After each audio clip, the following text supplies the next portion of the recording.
News. Quite unfortunate. Two other stories making headlines. President William Ruto on Monday held a consultative meeting at State House with members of county assemblies allied to the Kenya Kwanza coalition. The meeting, according to the government, is to stress the development agenda of the Kenya Kwanza government and take stock of the administration. However, some quarters intimate that a section of MCAs have raised concerns that the administration is losing ground at the grassroots level over the high cost of living. Jeff Kirui with the details. It is the first meeting of all members of the county assemblies under the Kenya Kwanza coalition convened by President William Ruto at State House, Nairobi. A meeting that created an opportunity for the leadership of the ruling coalition to spell out and reiterate the commitment to implement the Kenya Kwanza manifesto. We are going to implement our manifesto to the letter, because hatukwenda kwa wananchi kwenda kuwadanganya. Tulienda kuwaambia tutafanya program ya kuzalisha chakula, tutafanya program ya universal health coverage, tutafanya program ya housing, kupanga ajira ya vijana, tutafanya program ya digital super highway, tutafanya ile program ambayo itahakikisha kwamba wananchi wako na afya. And that is what we are doing. The meeting coming at the time some politicians allied to the coalition have raised concerns that the regime is losing popularity at the grassroots over the high cost of living. Tuliingia tukakuta wakati mgumu. I know raia wamekuwa a little bit impatient because of the economic challenges, but I want to confirm to you that the president has put in hard work for the last 1.5 years, and he has kept us on our toes.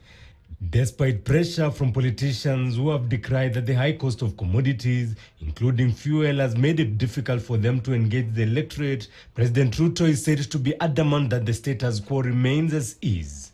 We have a mission because we have the privilege and the honor to be leaders in Kenya today. And I have told you we need to work together so that we achieve the will of God and the aspirations of the people of Kenya. By listening to them, to try to give them dignity, wakiongoza, rais ni kitu ya maana. Mimi mwenyewe nikienda nyumbani hata siku mbili, I have to run away the third day because I cannot cope with the pressure ambayo iko pale mashinani. So mimi niombe nyinyi muendelee kumshikilia rais kwa kueleza program ambaye anaendeleza. Nataka kuwaomba maneno mawili tu. Ya kwanza ni kushikilia serikali ya Kenya Kwanza kule mashinani. Because there will never be a better government than the government that we have today.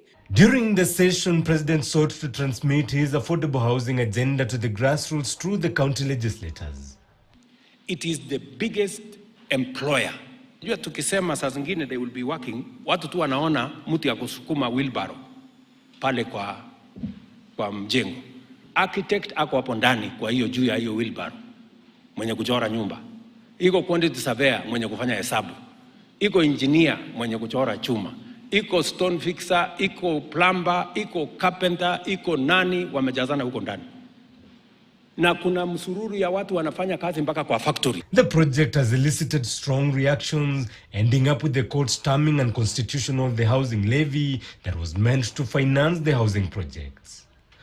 Jeff Kirui, KTN News. Shifting focus, National Assembly Minority Leader Opiyo Wandayi has dismissed claims